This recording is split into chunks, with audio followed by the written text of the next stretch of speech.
folks. I just wanted to come on and give you a bit of an update on the situation here in Australia and try to give you some sort of a perspective on what the overall plan is here, where they're going with this whole climate change thing and with the fires and the situation that we're facing here. And it's a very, very serious situation, folks. You know, a lot more serious than a lot of people are realizing. I mean, a few people are probably getting it, but not enough, and not enough are getting it quick enough.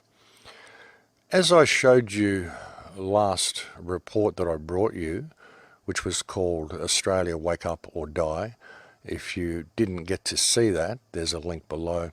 As I showed you in that report, you know, the monsoon troughs we get up here, fill the Great Artesian Basin and fill the aquifers and these river systems and all the East Coast, everything runs off the aquifer system that we have in this country. You know, there was some speculation on that show, that report that I put out. People were arguing whether the Great Artesian Basin actually fills the coastal aquifers or whatever. I mean, these are details, folks. The fact of the matter is that the country's drying up, and it's being done deliberately, and it's been done through water mismanagement, and there's a real overall plan going on here. And we are really facing a serious situation here, folks. You know, the fires are just, you know, out of control. We've got fire trucks being engulfed in flames. They're really kind of selling it to the people, heading for another major heat wave. This is today's news. You know, it's just a drastic situation that we're facing here. We've got towns running out of water, you know, emergency water rations. We've got our Prime Minister, of course, taking a holiday in the middle of it all. If anyone thought that he actually did care, of course he's back now and he's apologising for running out on everybody, and he's admitting that it's a little bit smoky in Sydney. Interesting. You know, and while all this is happening, you know, what's going on, folks, is they've deliberately dried the country out. You know, I showed you a report last week, or on the last report. I'll show you a little bit of it again, because I think it's important. We'll just watch a few seconds of it, about 30 seconds of it maybe. Just check this out in case you missed it. 1,500 kilometres of the greatest river system is empty, and it's not drought. Floodplain harvesting means where there was floodplains, they kill all the trees, level it off, and they put a big embankment to stop the water actually getting into the river. And they call that harvesting. I'm calling that rape of a river. Welcome to what's left of the Darling River. So, you know, this is what's going on with the Murray-Darling Basin, all this floodplain harvesting. And what we've also got is, as I mentioned before, dams that are being built, private dams that are being built for major agri-companies. If you read some of this here, it says, you know, just two of these dams cost taxpayers nearly 30 million, and these are private dams. And it says here that the politicians don't want to talk about these dams because they do nothing for drought-stricken communities or the health of the river or struggling farmers. You know, politicians are reluctant to talk about why millions of taxpayer dollars have been spent on subsidising dams that make the problems of the Murray-Darling Basin worse. It's been done deliberately, folks. You've got down here as well that these dams are designed to divert normal irrigation water and supplementary water, not to simply recycle irrigation water. Thus, they increase both evaporation and irrigation water use. You know, these dams are being done intentionally to waste water, and it's illegal. These dams are all illegal. The water harvesting is illegal. The floodplain harvesting is illegal. All you've got to do is look at the Constitution, folks. I should have it up here somewhere. The Constitution, it should be there. It's somewhere. But it says in the Constitution, the annotated version of the Constitution, it says here, Australian Constitution, Section 100, the Commonwealth shall not, by any law or regulation of trade or commerce, abridge the right of a state or of the residents to the reasonable use of waters, of rivers for conservation or irrigation. So that's what it says in the Constitution, folks. And that means that these dams are illegal because this is all water allocation. The way they're getting around it, of course, is they're saying, well, we're getting the water from the floodplains before it gets into the river. This is the loopholes that they like to use. And what they're doing by diverting the water from getting into the river is they are abridging the right of people downstream to the use of this water. This has all been manufactured, and this has served to dry the country out. You know, I also showed you on the last report the fracking wells that are all over the country. You can see them really clearly down here in the Nullarbor Plain. There's frack wells all over the place. If you look up reports, you'll find that there's 43,000 frack wells in Australia.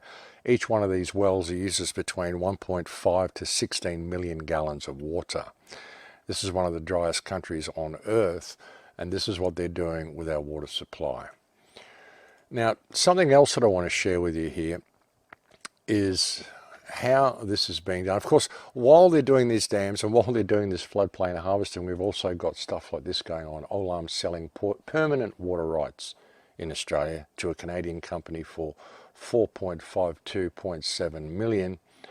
And we've also got things like, you know, this idiot doing what she's doing to help the situation along as well. So, you know, we've got all sorts of stuff going on here, folks, which is working against us. And it's important that people see it, and it's important that people understand how we're being played here. Now, looking at what has caused the drought situation in this country, this has been done very deliberately, folks. It really has. If people think, you know, geoengineering is not real, well, it is real. They are able to control the weather. You can just look at their websites, look at their own websites for cloud seeding, atmospheric, you know, research, how they do it all. There's so many books on it. There's a report that was put out by a guy, Loopy Aussie. It's quite a small YouTube channel. He put out a video showing what the radars are doing, how they're actually using these radars to create high pressure systems or something, but they're pushing the weather away. And it's very obvious that that's what they're doing. I'm going to show you in a minute how they're doing that. But as he pointed out in the video that he put out, I mean, if you think geoengineering isn't real and weather modification isn't a science, well, that's just some of the books that you can get on it. You know, and you can go and look up the document that was tabled by the British House of Commons on climate remediation. I mean, there's all sorts of documents that have been published by the powers that be themselves, which show very, very clearly that climate manipulation is a reality. And as I've just shown you, cloud seeding is a reality. They can do all of this sort of stuff, folks. And looking up in the sky, looking up in the sky, I mean, you can't say this is normal activity. You can't say this is jet exhausts. You know, jets don't leave exhausts. They never left exhaust trails when I was a kid. You used to see contrails occasionally, but you need, you know, particular conditions to produce contrails. You don't just get lines like this across the sky. I mean, look at this sort of stuff. What is this? What is this? You can't say this is just exhaust trails from planes. I mean, look at the trouble you get in from having emission from your car, you know, from just driving down the street. They wouldn't be allowing planes to fly across the sky if this was the type of exhaust emissions that they put out. I mean, this would have been stopped long ago if these were actually exhaust emissions, folks.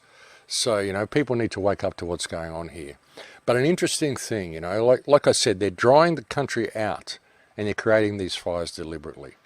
And if you listen to some of the fireys, they'll tell you that the fires that they're fighting now, the fires that are burning here in Australia, are not like any fires they've ever seen. They're burning hotter than any other fires they've ever seen. We heard the same reports coming from the fires in California, that these fires are not like fires that they've seen in other places. Well, interesting thing, you know, if you look at chemtrails, you look at what we've found by analysing soil samples and by analysing water samples and all this sort of stuff, this is what we've found as being the active ingredients in chemtrails. Sulfate, metallic aluminium, aluminium oxide, barium titanate, strontium-90. These are other things as well, but barium, strontium and aluminium are common in all chemtrails. I mean, we found other things as well. We found things like red blood cells, desiccated erythrocytes, all of this sort of stuff. And this has caused people to speculate whether the chemtrails are being used for biological engineering, you know, how they're modifying us from the inside out. There's been all sorts of speculation about this. I've even speculated on it myself. But now I'm starting to question whether these sorts of components that have been found in chemtrails are actually a red herring. Whether they're there to simply get us looking in the other direction and not to really pay attention to the three main ingredients, which are aluminium, barium and strontium. And what might these be used for? That's an interesting question. Well, as pointed out by someone commenting on my YouTube channel, great comment, they mentioned that I should go and look up the components of sparklers. You know, sparklers, folks, that you use, you know, on crack a night. You get sparklers, you light them, they just let off pretty sparks. You have a look at this, you know, it's a handheld fireworks that burns slowly, emitting coloured flames, sparks and other effects. Have a look at the components of sparklers, folks. Interesting components. What do we have here? We have something that is mandatory to make the sparks is aluminium, iron, titanium ore. These, you can use any one of these. Aluminium is one of them. And down here we have barium nitrate oxidizer, mandatory in order for it to flame up. Yeah, you need the oxidizer to flame the aluminium. Barium nitrate, strontium nitrate. That's what's in the chemtrails, folks. Barium, strontium and aluminium. They're spraying our countries with sparkler dust. That's why the fires are burning so hot. You've got a situation here in Australia where the country is tinder dry, and you've had these chemtrails been spraying our countries for years. They're spraying it with sparkler dust. That's what they're doing. And have a look at this. Have a look at this. A weather report that came out not so long ago. It came out, I think, in October, while the fires were raging. Have a look at this weather report. Let's check on today's weather now. And Tony, something strange going on in the skies of southern Queensland in the past day. Good afternoon, Katrina. Yes, we've started seeing some mysterious echoes appearing on the radar. Now, they started late yesterday afternoon over the Darling Downs with trails of blue sweeping across the southeast during the evening and overnight before it all dissipated early this morning. So, what is it? Well, it's not weather-related. Skies were clear last night and there was no rain recorded anywhere. Now, one theory is that it's a thing called chaff, small metal or plastic fibres released into the air to help shield military aircraft from radar detection during exercises. No one has confirmed that, but these streams here are consistent with something being released in the upper atmosphere over the downs, then being swept across the southeast by strong winds. Interesting nonetheless. Today, mostly sunny skies, no mysterious... Interesting nonetheless, wouldn't you say? So are we to be expected to believe that the Australian military were conducting exercises over a fire zone and just happened to be dropping chaff to shield them from enemy radar over a fire zone in Australia? Why would they be doing that, folks? What were they really dropping? What was the chaff for? Were they fueling the fires? You know, is that what they've been doing with the chemtrails all along? And I would suggest that they have.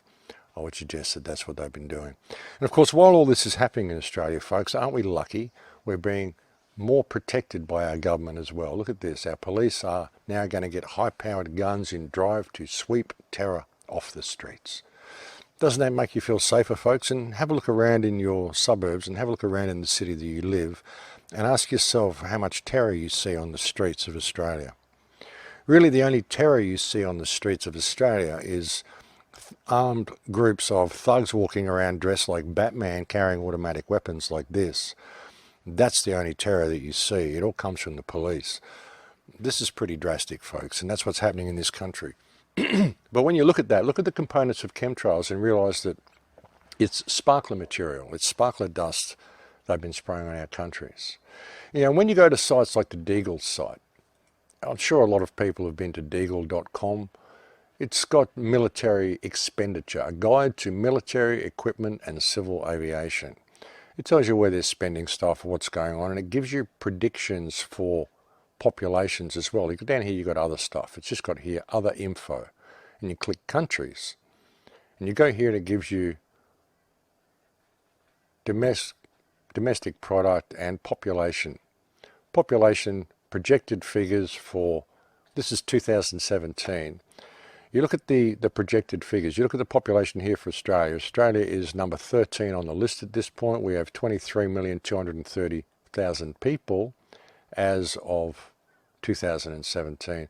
When you look at the projections for 2025, Australia isn't number 13 anymore. Australia is way, way down on the list. Way, way down here. And we have had a population reduction of approximately 15 million people between 2017 and 2025, according to the projections according to military expenditure. What sort of military expenditure? How much does it cost to run these chemtrail operations, these spraying operations in the sky? I shouldn't call it chemtrails, these geoengineering operations in the sky. Why would a military expenditure site be projecting population figures like this? And what are they based on? And if there was to be a population reduction of 15 million people in Australia over that period of time, how would that population reduction be carried out? Would it be done through war? Or would it be done the way they did with the way the Bolsheviks did with Russia? They simply took away their food and took away their water and let them perish. That's what's happening here in Australia, folks. This country is being genocided and the people are simply not paying enough attention to it. And they should be. You know, and when you think about this, you know, as pointed out by Loopy Aussie on that video that he did, the amount of weather radars we've got around this country. Have a look at these weather radars. When you look at these weather radars, that is the field that they cover. So if these radars are there to actually check up on the weather and give us reports of the weather, you'd only need one. You'd need the next one to be like about there. That loop would cover that. And the next one to be about here maybe. You'd only need, you know, not a lot of these radars around the country.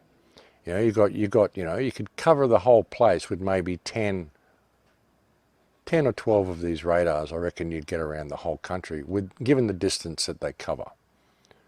When you look at this picture, and have a look at the next one, I mean, these cover quite a distance. There's another one up there, shows you how much the distance is that they cover. And there's another one there. Interesting to see the clouds breaking up as they come over the country, don't you think? And these bands coming out here and these bands going across there, very interesting. But that's the distance that they cover, folks, and that's the distance that they cover. And of course, if you think there's anything weird about that cloud formation, then you're just a paranoid tinfoil hat wearing conspiracy theorist. It's all perfectly normal. But you look at how much ground these radar stations cover, and look at how many radar stations there are around Australia. Why do we need that many radar stations if they're really just reading the weather? If they're really meteorological stations, why are they all there? Why are they all so close together? Why do we have them almost on top of each other here? They're almost on top of each other, these radars, and they're all around the country. I think there's 53 of them if you count, something like that, 55, something like that. What's it all for, folks? Is it really just to look at the weather, or is it to control the weather? You know, are they setting up high pressure systems? Are they controlling the weather in ways that we just can't imagine? Because it really would appear that they are, folks. When you look at Sydney, you look at what's going on in this country, folks. It's all being very much controlled. When you look at the Australian government has been presented to the world as a government which is ignoring the realities of climate change. It's being presented as a government which is a government of climate deniers. And you'll find that a lot of people around the world are actually climate deniers, if you want to label them as that. I mean, even the word denial is a loaded term. But a lot of people don't buy into the whole climate change thing. A lot of people get it. Even with Greta Thunberg, what she's done, she's actually done us a bit of a service because they've kind of pushed things in the wrong way. You can see that she's very controlled. She's pushing a controlled narrative. She's pushing an agenda, and it's actually woken a lot of people up to start looking into climate change, and a lot of them are realizing that this has been manufactured. So they need an event. They need an event to push it to the world to show what happens when you ignore climate change. So they've deliberately taken the water out of this country. They've deliberately withheld the water from the people. They've deliberately dried the country out.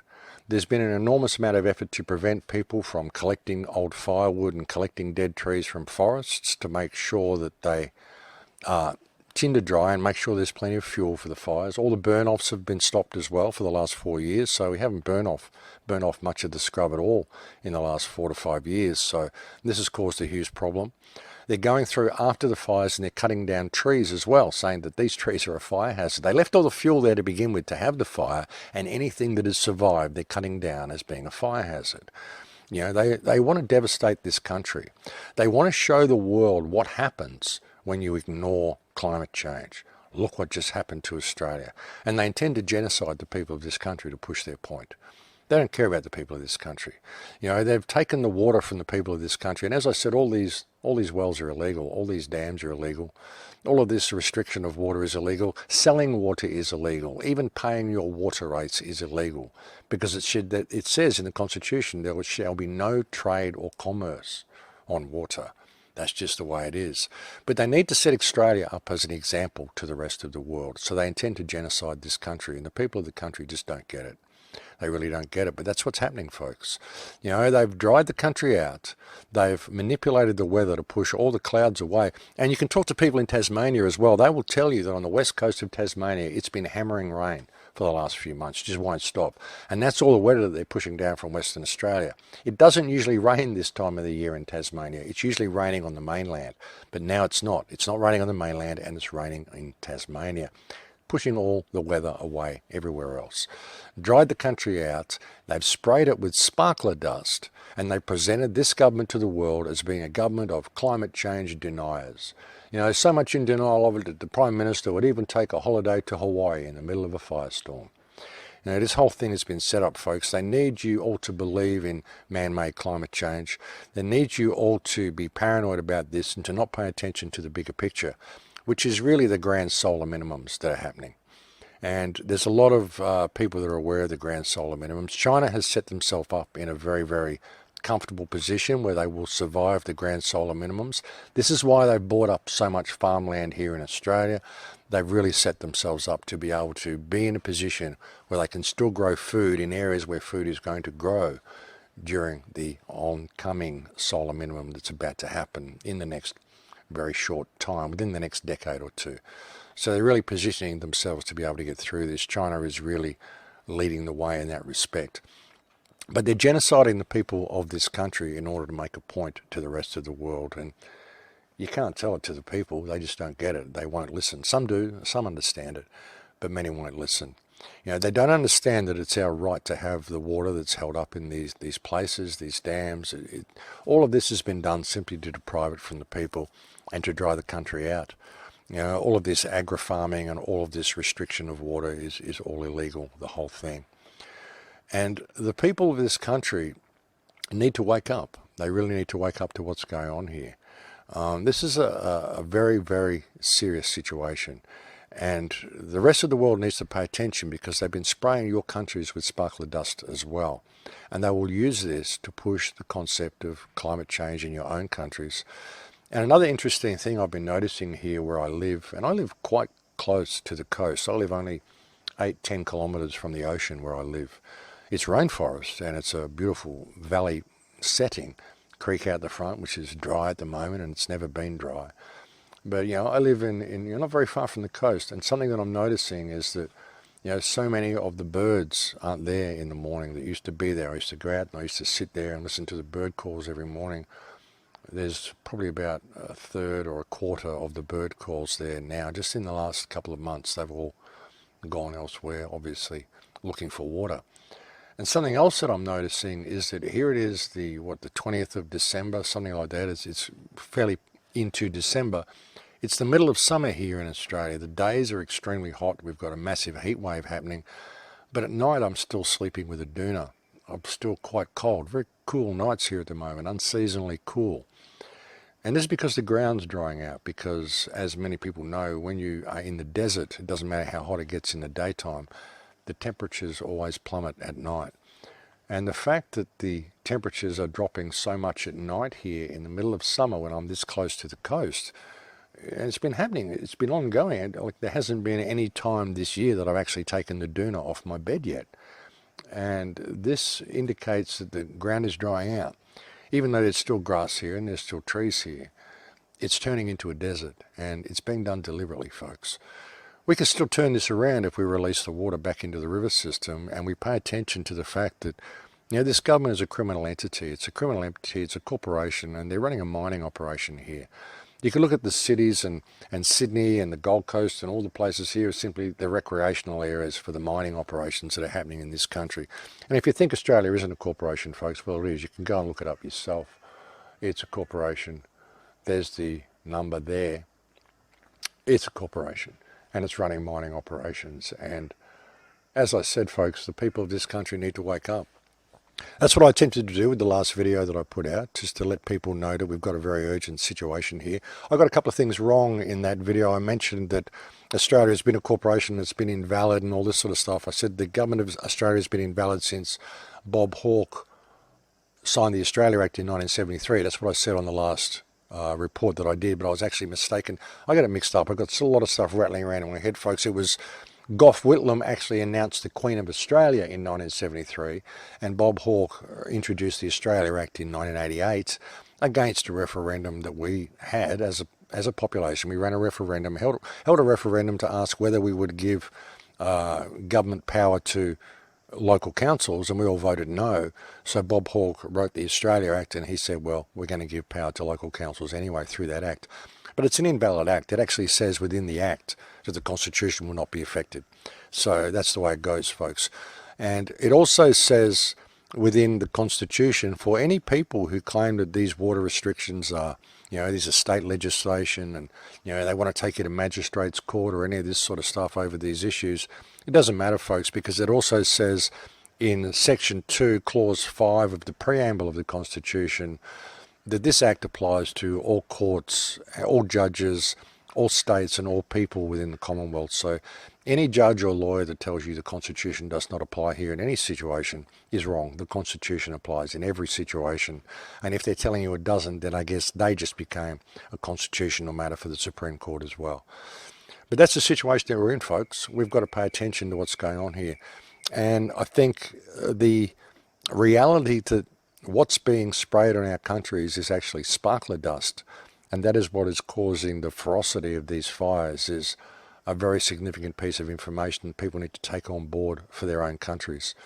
But you watch how this plays out, folks. If the people of Australia don't wake up, they will genocide this country through starvation and thirst and fire, and then they will use it as an example to the rest of the world as what happens if you don't pay attention to climate change. The government of Australia chose to ignore climate change, and oh, look what happened to the people of Australia. Now half of them are dead and the rest of them are refugees. So that's why we need to pay attention to climate change. It's all part of the agenda, folks, and it's being done deliberately. But as I said, we could release this water. We could reclaim control of this situation if the people just stood up and said enough is enough. And we don't even need any violent revolution. We just have to stop complying with this system, stop going along with it, down tools. Stop going to work and paying your taxes and doing all this. Stop supporting the criminal racketeering that is the Australian government system, folks. It's time to snap out of the slumber and wake up, because we have a real situation here. Thanks for listening. In Lakesh. And again, I was going to bring you a show on history this week, just to interrupt my ending and my goodbye. But I was going to bring you a show on history this week, but it's just too much going on with these fires on my mind. And there's a lot of stuff I do want to bring you about history, and I want to do another report on the Epstein situation, a lot of stuff. But there's just too much important stuff that needs to be dealt with these fires and this extreme loss of water. There was even a report on the mainstream that I meant to have there in the news reports, but I somehow misplaced it. But it says that Sydney will very likely be out of water within 2 to 2.5 years as well. So again, folks, they're doing this while they're withholding the water themselves through trade and commerce, and it's a racket, and it's being done deliberately. So pay attention, folks, so we can turn things around and we can go and release the water. It's our constitutional duty to release the water. And, we need to form some sort of a valid government. I reckon we should put the Aboriginal people in charge of managing the water in this country, because they know how this country works, and they know where the aquifers are, and they know how the river systems work, and they know how to manage them. That's who should be in control of the environment in this country, not the people in Canberra. Have a nice day, folks. In Lakesh.